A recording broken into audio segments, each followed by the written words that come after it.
আর এই মুহূর্তে সরাসরি নজর রাখতে হচ্ছে ভবানী ভবন অভিযানে কংগ্রেস নেতৃত্ব। ছবি দেখাবো আমরা। এই মুহূর্তে সরাসরি নজর রাখতে হচ্ছে ভবানী ভবনের দিকে। সেখানে কংগ্রেসের তরফ থেকে বিক্ষোভ দেখানো হচ্ছে। সুপ্রিয়া আমাদের সঙ্গে রয়েছেন স্পট থেকে। সুপ্রিয়, শুভজিৎ, দেখো, মূলত রাজ্যের আইন শৃঙ্খলা পরিস্থিতি যে একেবারে তলানিতে গিয়ে পৌঁছেছে এবং সেক্ষেত্রে আইন শৃঙ্খলা রক্ষায় রাজ্যের পুলিশ প্রশাসন সম্পূর্ণরূপে ব্যর্থ। এই অভিযোগকেই সামনে তুলে ধরে রাজ্য পুলিশের সদর দপ্তর একেবারে ভবানী ভবন, সেই ভবানী ভবনের সামনে রাস্তার উপরে বসে পড়ে দক্ষিণ কলকাতা জেলা কংগ্রেসের ডাকে যে বিক্ষোভ কর্মসূচির ডাক দেওয়া হয়েছিল সেই বিক্ষোভ কর্মসূচি চলছে এবং কংগ্রেস কর্মী সমর্থক যারা এখানে জমায়েত করেছেন আমরা দেখতে পাচ্ছি তারা একেবারে রাস্তার উপর বসে পড়েছেন। তাদের হাতে প্ল্যাকার্ড রয়েছে, তারা স্লোগান দিচ্ছেন এবং সেক্ষেত্রে তাদের যেটা বক্তব্য যে রাজ্য জুড়ে যে পরিস্থিতি তৈরি হয়েছে সেই পরিস্থিতি রক্ষায় রাজ্যের পুলিশ প্রশাসন সম্পূর্ণরূপে ব্যর্থ। আশুতোষ এখানে রয়েছে। আজকের এই বিক্ষোভ মূলত কি কারণে? দেখুন, দক্ষিণ কলকাতা জেলা কংগ্রেসের বিক্ষোভ, সভাপতি প্রদীপ প্রসাদ রয়েছেন, আমরা সবাই রয়েছি। এই ভবানী ভবন ঘিরে বসে আছি আর পুলিশ ওপারে দাঁড়িয়ে আমাদের আটকাচ্ছে। আমরা খুব পরিষ্কার কথা বলছি, রাজ্যের মাননীয় মুখ্যমন্ত্রী আপনি বুঝুন, রাজ্যটা সুপারি কিলারদের আড্ডা হয়ে গেছে। রাজ্যটা আইন শৃঙ্খলার অবনতির একটা শেষ প্রান্তে গিয়ে পৌঁছচ্ছে।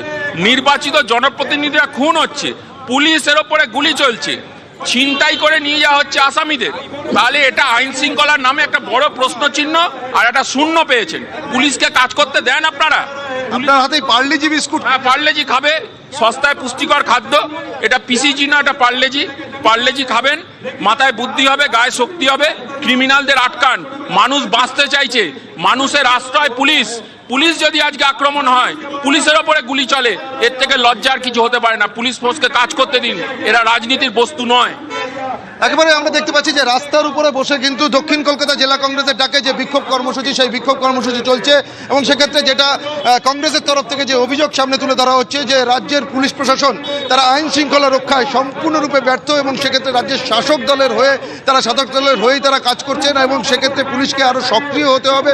দিকে দিকে যেভাবে নির্বাচিত জনপ্রতিনিধি থেকে শুরু করে পুলিশের যারা দায়িত্বপ্রাপ্ত আধিকারিকরা রয়েছেন তারা যেভাবে বিভিন্ন সময় আক্রান্ত হচ্ছেন সেই পরিস্থিতি দ্রুততার সঙ্গে পাল্টানো দরকার এবং তা না হলে কিন্তু আগামীতে আরও বড় সমস্যা তৈরি হতে পারে। আর সেই কারণেই একেবারে রাজ্য পুলিশের যে সদর দপ্তর ভবানী ভবন সেখানে বিক্ষোভ কর্মসূচিতে সামিল হয়েছে দক্ষিণ কলকাতা জেলা কংগ্রেস। ধন্যবাদ সুপ্রিয়।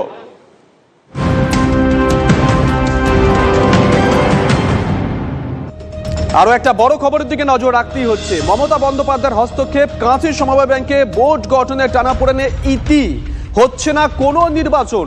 মমতার ধমকের পরেই পিছু হটলেন 11 জন প্রার্থী। ডিরেক্টর পদে মনোনয়ন প্রত্যাহার 11 জন প্রার্থীর। 15 ডিরেক্টর পদে মনোনয়ন জমা দিয়েছিলেন 30 জন। স্ক্রুটিনি পর্বেই বাদ পড়েন আবেদনকারী 4 জন। কার্যত বিনা বাধায় জয়ের পথে 15 জন ডিরেক্টর। মমতা বন্দ্যোপাধ্যায়ের হস্তক্ষেপ, কাঁথি সমবায় ব্যাংকে বোর্ড গঠনের টানাপোড়েনে ইতি হচ্ছে না কোনো নির্বাচন। মমতার ধমকের পরেই পিছু হটলেন 11 জন প্রার্থী। কনিষ্ক আমাদের সঙ্গে রয়েছেন, আমাদের সহকর্মী কনিষ্ক। রাজ্য নেতৃত্ব হস্তক্ষেপ করলেন, 2 জন অবজারভার পৌঁছে গেলেন, তারপরেও বিষয়টা মিটল না। মমতা বন্দ্যোপাধ্যায়কে একটা সমবায় নির্বাচনের জন্য হস্তক্ষেপ করতে হচ্ছে বিবাদ মেটানোর জন্য।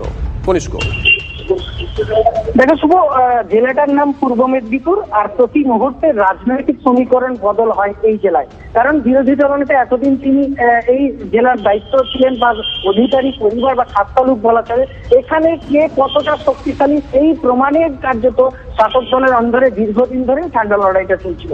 আর এখানে অন্তত পূর্ব মেদিনীপুরের এই কাঁথি কোঅপারেটিভ ব্যাংকের যে দীর্ঘ 80 বছরের কাঁথি কোঅপারেটিভ ব্যাংক, সেই ব্যাংকের পরিচালন সমিতির ক্ষমতা কার হাতে থাকবে মূলত সেই বিষয়টা নিয়ে কয়েক দিনের যে লড়াই, সেই লড়াইয়ের কার্যত গতকালের দলের সুপ্রিমো মমতা বন্দ্যোপাধ্যায়ের ধমকের পরে কার্যত দেখা গেল আজকে তার অবসান হলো। এবং আমরা দেখলাম সকাল থেকেই একের পর এক যারা অতিরিক্ত অর্থাৎ 26 জন যারা দাখিল করেছিলেন মনোনয়ন, তার অতিরিক্ত 15 জনের অতিরিক্ত এই 11 জন সকাল থেকে এলেন এবং তারা প্রত্যেকেই বললেন যে সর্বময় নেত্রীর নির্দেশে তারা মনোনয়নপত্র প্রত্যাহার করছেন এবং দফায় দফায় তারা প্রত্যাহার করেও নিলেন।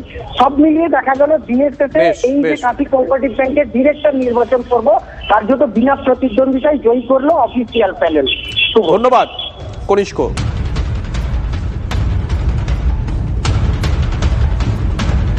খবর আরো আছে একটা ছোট্ট ব্রেকের পর।